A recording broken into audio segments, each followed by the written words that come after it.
Hey everyone, welcome to today's video. I am doing this because I'm getting a lot of emails and messages the last few days from people who are talking about separating their baby goats because they've seen other people on Facebook talk about separating their baby goats when they're 2 or 3 weeks old and starting to milk share. And that is really not a good idea if you have goats. Now, I always say it depends. So if your goat had a single, you should have started milking her on day one. Otherwise, you wind up with a very fat kid and a goat that has a very low milk supply. Goats normally have 2 kids, and so they should be able to produce enough milk for 2 kids. If they only have one and you're not milking them, then their body is going to only produce enough to feed one. And so then when you do decide to start milking, they're just not going to have very much milk. So what I am talking about here is a goat who has twins or more. So if your goat has 2 or more kids, you should not be separating them overnight when they are only 2 weeks old. So what I have made some other videos that talk about weight gain in kids.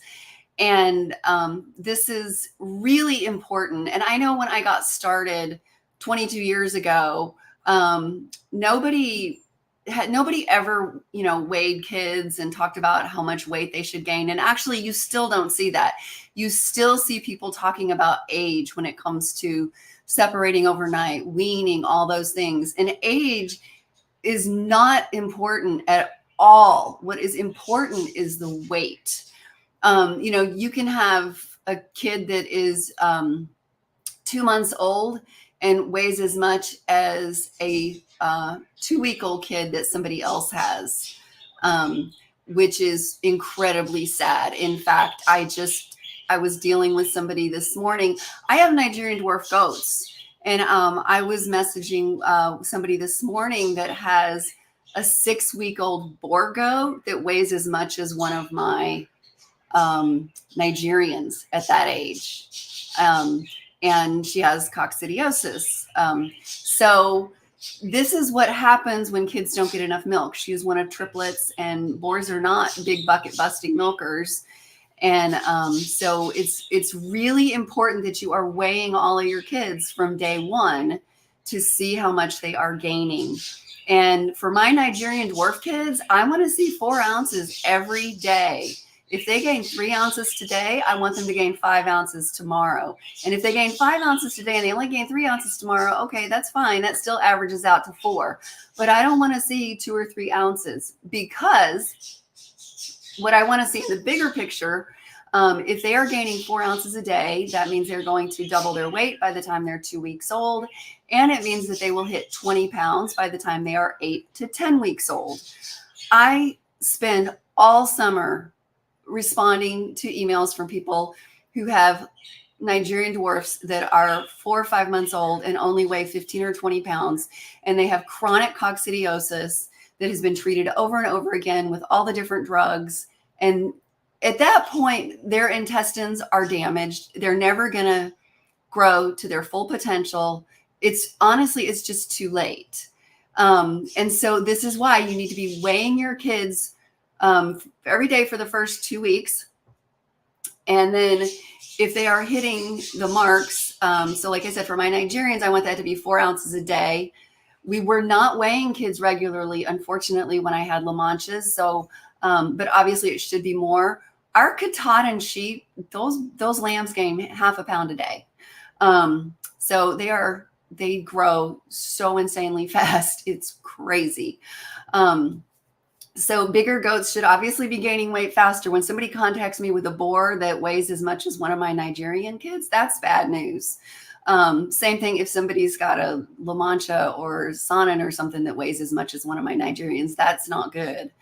And so when people talk about separating kids overnight at 2 weeks or even 3 weeks, what's going to happen is that their weight gain is going to plummet. So that is what we discovered. And so you're weighing your kids, they're gaining weight beautifully. You separate them overnight. Tomorrow, instead of gaining, you weigh them tomorrow, instead of gaining 4 ounces, you see that they've only gained 2 ounces. And so instead of hitting 20 pounds by 8 to 10 weeks, they're only going to weigh 12 to 15 pounds by then. And probably have already had their first case of coccidiosis. And this is really unfortunate that so many people think that coccidiosis is normal. I'm going to do a live stream on this tomorrow. So I'm going to not get into it too much now.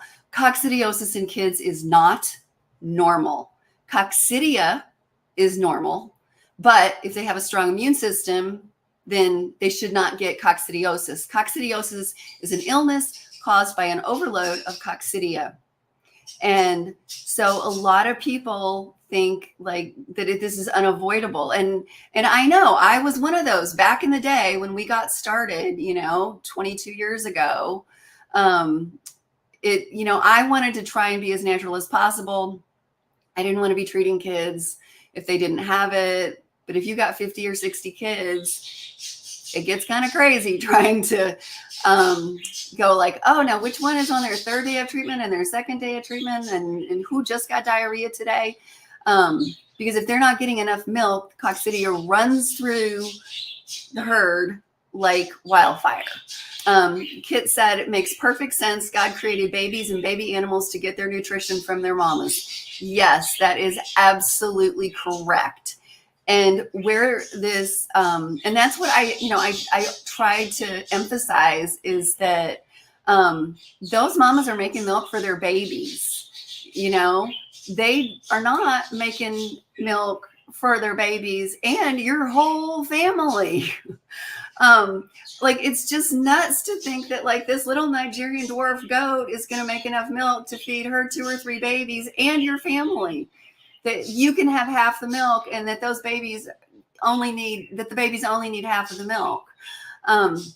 So that's really frustrating to me. And where this comes from is the dairy cow world.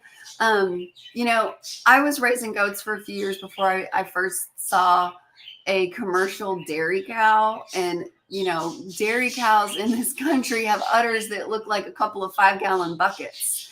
And that's because they're making way more milk than nature ever intended, partly because of the breeding the best producer to the best producer to the best producer. And so, they've got cows that just produce like way more milk than what a calf could consume. We had a Jersey for a while, and you could get plenty of milk from her. And a Jersey is not even the biggest bucket buster, that's one that was just, it's an older dairy breed. But modern dairy breeds really produce way more than their babies can feed. Ashley says, would milk sharing at 8 weeks be okay? It's all about the weight and how much the kid weighs.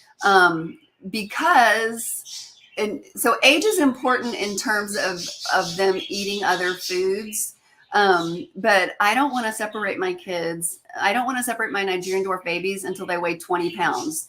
And if they have been gaining 4 ounces a day since they were born, they're going to hit 20 pounds by the time they're 8 to 10 weeks old. They're not going to have coccidiosis. In the last 10 years, since we started weighing kids, we've had 2 kids get coccidiosis. And we started doing this back when we were having 50, 60 kids a year. So we've had several hundred kids. So it's less than a 1% incidence of coccidiosis because we weigh our kids. And if they're not hitting that 4 ounce a day goal, then they get supplemented. Either they get separated and bottle fed or they get supplemented. And I've made other videos about that, so I won't get into that too much here. Ashley said, milking once in the AM. So what we do is once they hit 20 pounds, we start separating them overnight. And then we milk mom in the morning. And by the time they weigh 20 pounds and they are 8 to 10 weeks old, they are eating hay and grain and stuff. And so their weight gain will slow down a little bit. But at that point, once they're 20 pounds, it's not a big deal.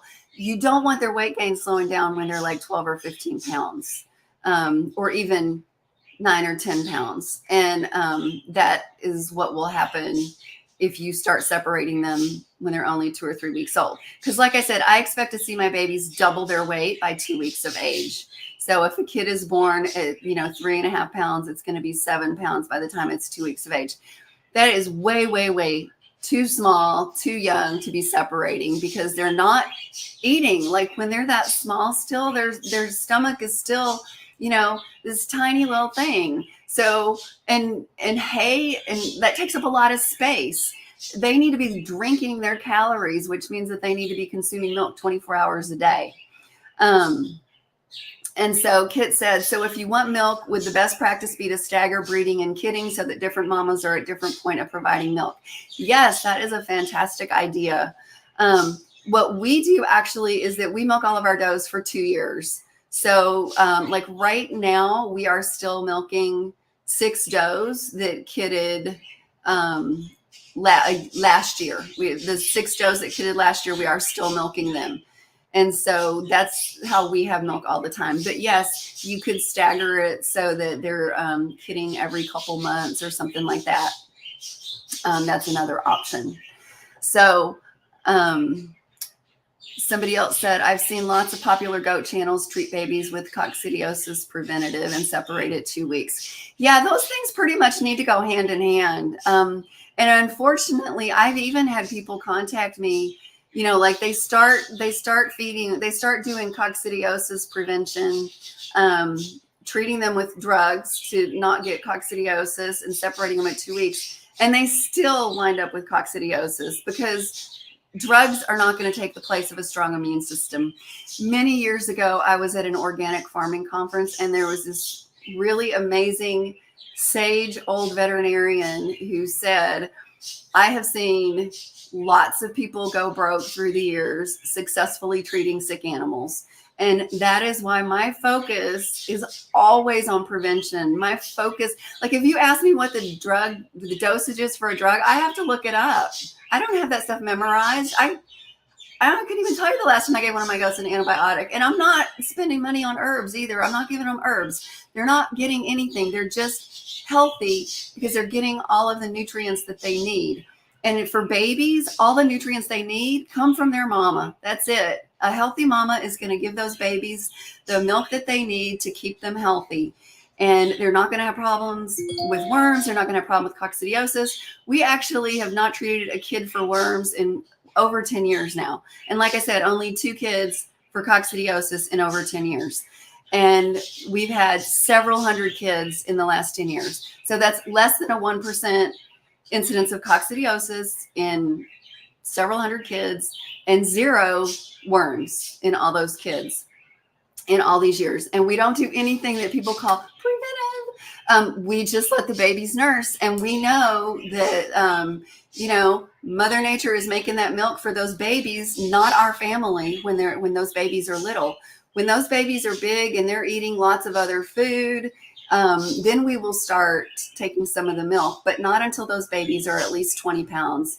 And if I still had standard size or mini, like I used to raise mini manchas, also La Manchas, I wouldn't be separating them until they were 30 or 40 pounds. Because I'd want them to make sure they had all the milk that they needed before I started taking any of it, because the milk is there for them. And if the moms are still making milk, because by the time the kids are older, they're eating hay, they're eating pasture, they're eating all the grain and stuff. So, and then we never actually wean the does that we're keeping. They stay with their mom forever. They get separated overnight. We milk mom in the morning, and they can have as much milk as they want during the day. So, if anybody has any questions about this later, when you're watching, feel free to post in the comments section below, and I'll get back to you. I hope this has been helpful. Bye for now.